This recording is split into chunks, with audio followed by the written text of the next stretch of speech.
Okay, I'm back, and this is part two of my flags for the job hunt, which now we're going to go into three red flags of the job hunt and candidate experience. So, to get into it, let me do a little quick recap of what is candidate experience.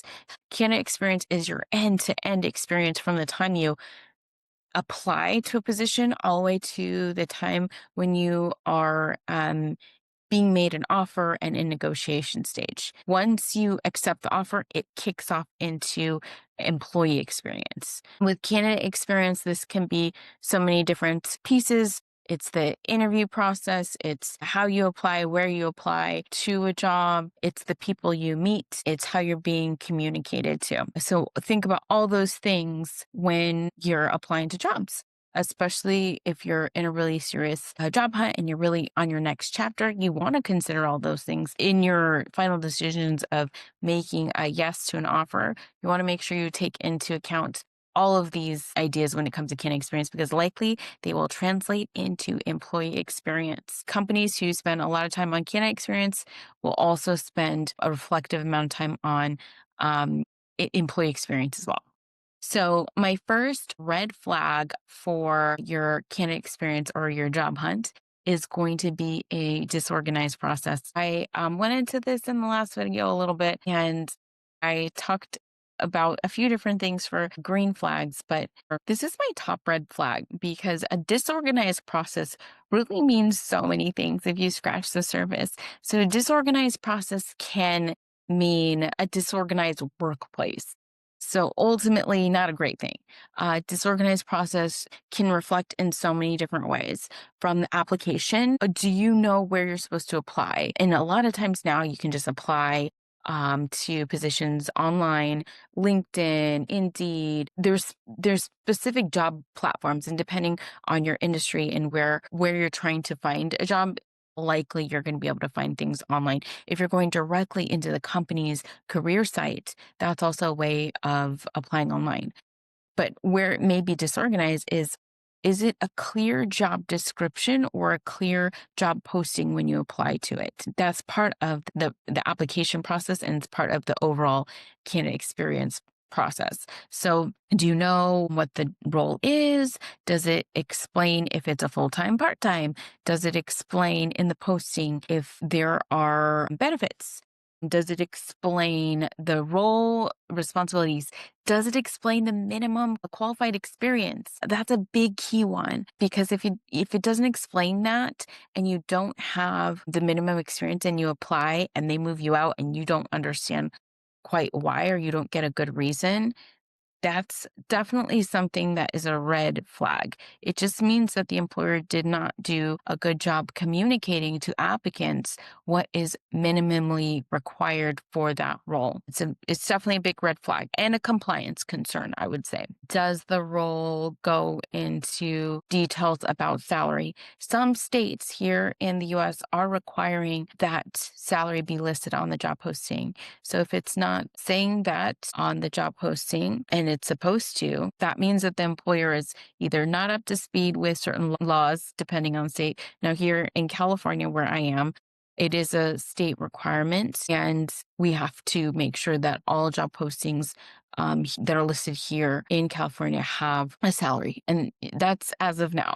Things always change, and laws actually always change. And here in California, we typically see laws change around June time, but also at the beginning of the year in January. So these laws are always evolving and always changing. And so you never know when things are going to be updated. If you're not in a state where it is required, or in a country, different countries have different rules. And I'll say for my friends in Canada, rules that they have and laws that they have are definitely different. And there are some candidate friendly type of laws that really speak to the candidate experience. Okay, so getting back to disorganized process, not only is it can it be in the application process, but also in your interview process. Are you clear on who's interviewing you? Well, okay, backing up a little bit. For the interview process, disorganized process could look like maybe you don't know what's next after you apply for the role. Maybe you've gone through a screening. What comes after the screening? Is it automatically a hiring manager interview? Is it automatically a group interview? Is it automatically a panel interview? What comes next? And I shouldn't say automatically because there's stages. Well, I mean, if it's a disorganized process, you wouldn't know. But you can always ask during any of your stages what's expected if you're not clear. But if you have to keep asking, just note that in the back of your mind that that could be something that is considered a disorganized process. If they're not being clear, if the company is not being clear to you about what's next. So just keep that in mind. Now, a disorganized process could also look like who's actually interviewing you. Is it the hiring manager? Is it some random peer? Who is going to be part of the interview process, and potentially why are they interviewing you? That could be a little bit confusing. Maybe you applied to a customer service type of manager role, but they're having someone in maintenance interview you. This is a very random example.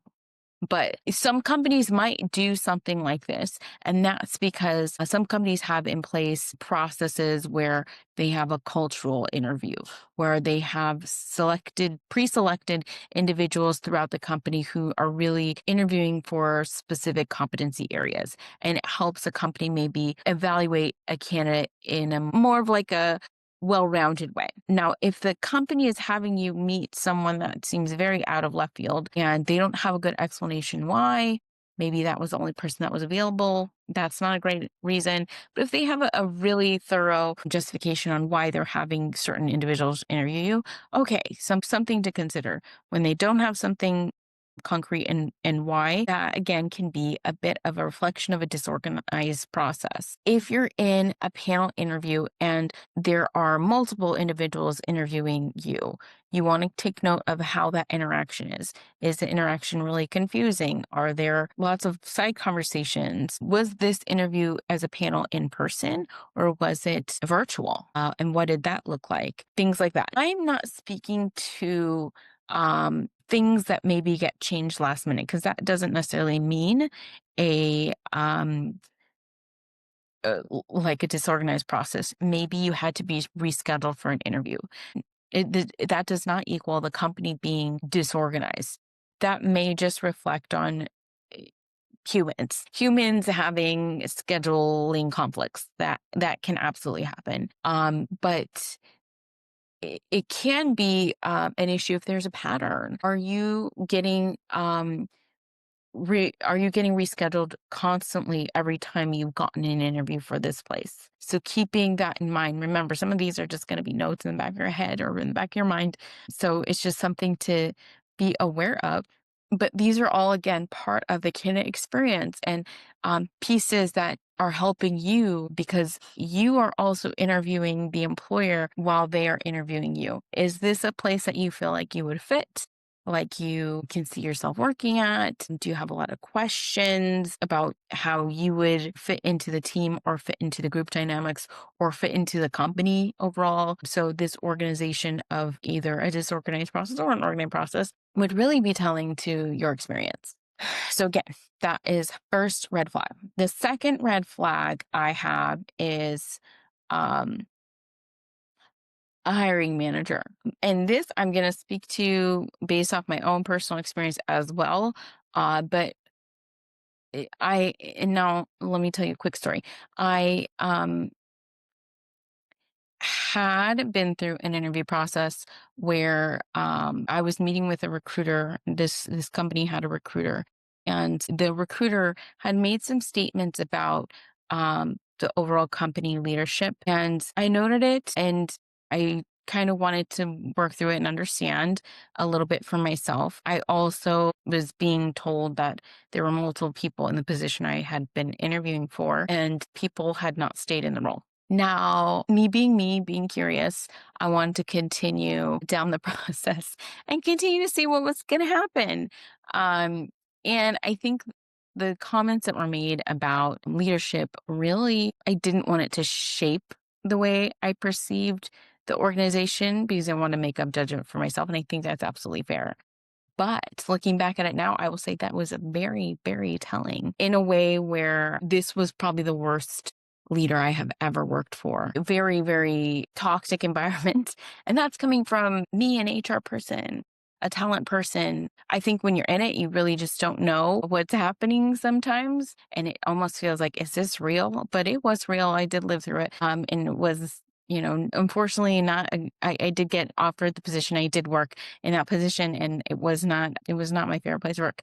But what I will say is that there were absolutely some red flags in the interview process when it came to not only this leader's style of interviewing, but also what others had to say about the leader. In your process, I would say the red flag is any hiring manager or leaders where you're feeling like it's not a good fit. It's really important to really honor that feeling because it could be very telling in the employee experience. When you don't have a good quality manager, likely you're not going to stay in that job. And that is not just me saying that, that is research backed where employees they don't really leave organizations, they leave managers. Managers really have an essential key piece to not only an employee's success, but an employee's well-being in the organization and an employee's overall employee experience. Not having a good manager really does make a quality employee experience, or it breaks the quality employee experience.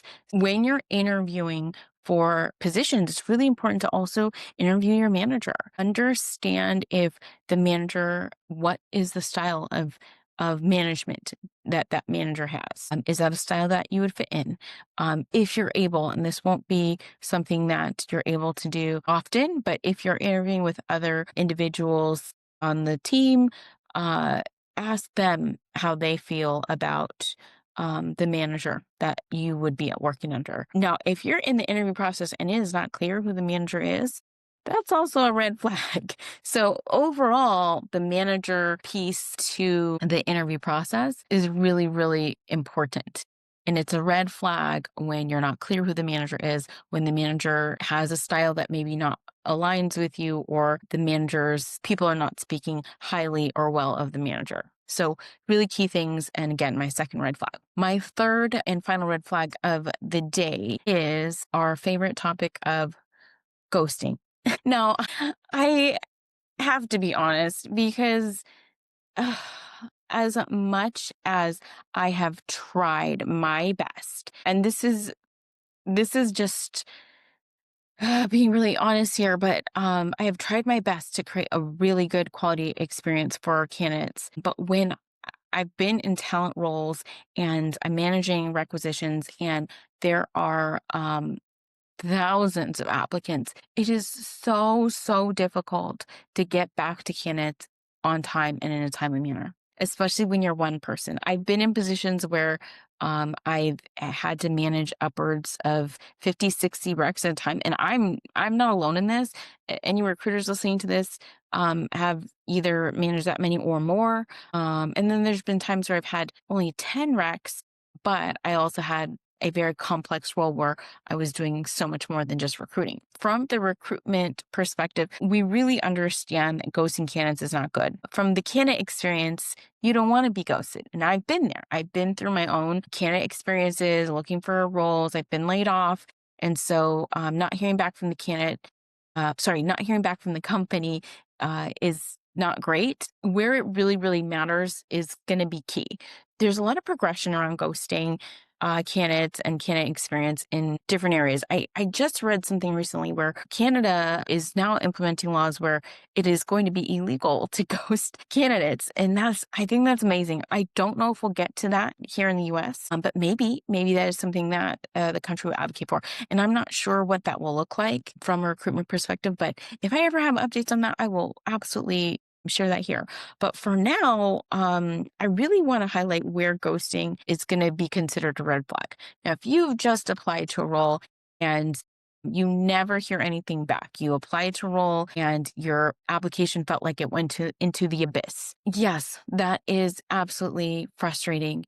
And it happens more often than not. Not all employers or companies have good processes in place to disposition or move candidates out. Sometimes they'll move candidates out, but then the candidate never knew. And that I would say is absolutely not a great practice, but is it happening? Yes. And I've been through that. I've applied to roles where I never got any kind of response, not a response that I applied, confirm your application.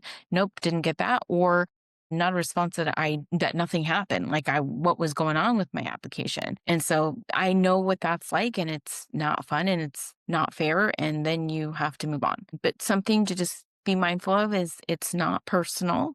It does not speak to you and your experience and your skills. And don't let those kinds of ghosting experiences weigh you down, because they probably are going to happen more often than the next kind of ghosting. So the next kind of ghosting is like the second level of ghosting.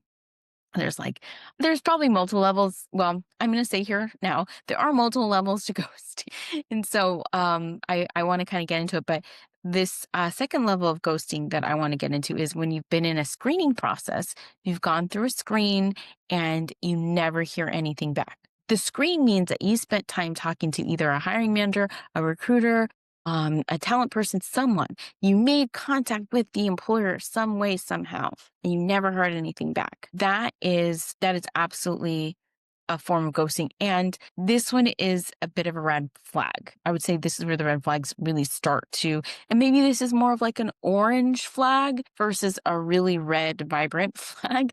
But in this case, screening stages there's going to be many applicants in a screening stage. So don't think you're alone in the screening stage. If it's just a screening stage where you're just doing some initial first round interview questions or interactions, these will be very basic, maybe some compliance checks, maybe some eligibility checks, maybe just some experience checks before moving through. In these cases, ghosting a candidate in that stage is really just it's not good, but it could mean a lot of things. So again, not personal, but it could mean that maybe the company had 50 screens to do, and to get back to the candidate in a timely manner is nearly impossible. It's always okay to follow up after screening. I recommend waiting at least a week, because you don't know what's on that person's plate. So they should be trying to get back to you in a certain time, but if they don't,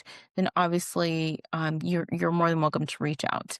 But if you reach out and they don't say anything and that's ghosting, that's not good. There's a couple things that could mean. It could mean that they tried to move screening notes over to a direct hiring team or hiring leader if it wasn't them themselves, and they didn't get any responses. So they don't know what to say to you. It could mean that maybe the position's no longer available. They should be telling you that, but it could mean that. It could mean that they're just really, really busy. There's so many different things that it could mean, but really, again, I would say this is the start of, in that early phase, the start of the orange flags getting into red flags. Now, the next stage is if you've gone through not only a screening, but maybe multiple interviews. Maybe you're in the second or third round interview. You've gotten completely ghosted. This is what I would say is the blaring red flag. Now, there's one that's going to be a little bit after this, but I would say this is a really red flag, because you've spent time going through interviews with this company and they are not responding or getting back to you in any kind of timely manner with any kind of news. I would really question if you would want to work for that employer. That could be really telling to how they handle their process. It could be completely on that person that interviewed you or the main person that's been in contact. But if no one's getting back to you with some kind of status update, or where the hiring manager is with other interviews, those kinds of things are, some things that they can give you updates on, even if it's not full on an answer of if you've gotten a position or not. But it is telling if you're not hearing anything back. Likely you haven't gotten the job, but they should be telling you something and closing you out. And so if they're not, it does speak to me as a concern that perhaps their company doesn't overall care about process or care about their candidates, or even the worst, which would be their employees and employee experience. And sometimes even it can be reflective if the recruiter is not feeling cared about. It's going to show in the way that they handle candidates. So just kind of keeping those things in mind. Where I feel like it's the worst, and I've heard clients kind of be through the experience. I haven't gone through this experience, but I have had clients, and I have had different friends who have gone through an experience where they were at the offer process, and all of a sudden, maybe they were made a verbal, and then they get completely ghosted. This is absolutely a red, like blaring red flag. It's like multiple red flags. If the company all of a sudden is ghosting you and they've said that we're going to get an offer out to you and you don't hear anything, I would have some concerns about not only the reliability of that offer, because, obviously there's nothing there, but maybe some ethical concerns about the company, some financial concerns about the company. Ultimately, making an offer is a financial taking that the company's taking on. I would say that the longevity potentially of the company just being a credible company as well. There's a lot of things that could be said to this, but making a verbal offer and then just ghosting a candidate is by far just the worst and should not be happening. So please, I would actually love to hear from any one of you about any red flags that you've experienced. This is, if you have a ghosting story, I'd love to hear it. And like I said, I've tried my best to ensure that I minimize ghosting in my candidate experiences as much as possible, but I still have had some issues with getting back to candidates timely. And have I ghosted candidates? For the most part, I feel like no. Has there been unintentional ghosting? Yes, but I'm pretty good about getting back to somebody, and it may not be in the best timing due to so many candidates that I interact with, but I do try my best to be as timely as possible. It is really, really hard. So yeah, just kind of reminder, especially, depending on what stage you are, if you're in that really end stage and you get an offer and getting ghosted, that's probably the worst of the worst. But if it's just in the application process, and even if you were in a screening process, I always say it's good practice. It's good practice to practice your interview skills. Even if that job doesn't turn out, you at least got there and you got some practice and you're able to continue to refine your story and refine how you communicate your skills. So that's always the good positive takeaway. But just to recap on our 3 red flags to look out for when you're in your job hunt, that's going to be a disorganized process. Don't want any of that. Concerns about hiring managers, whether that's the hiring manager's style, others speaking about the hiring manager, or just your experience with hiring manager. That would be a red flag. And the last one of a red flag would be ghosting. And we did get into those levels of ghosting, depending on what stage you are in the application process. Okay, well, I hope that this was helpful for you today. I have some stories apparently in here that I might need to get into a little bit more, but I can say that for next time. But until then, good luck on your job hunt. And I hope you find these red flags helpful in making your decisions. So until next time, I will see you later.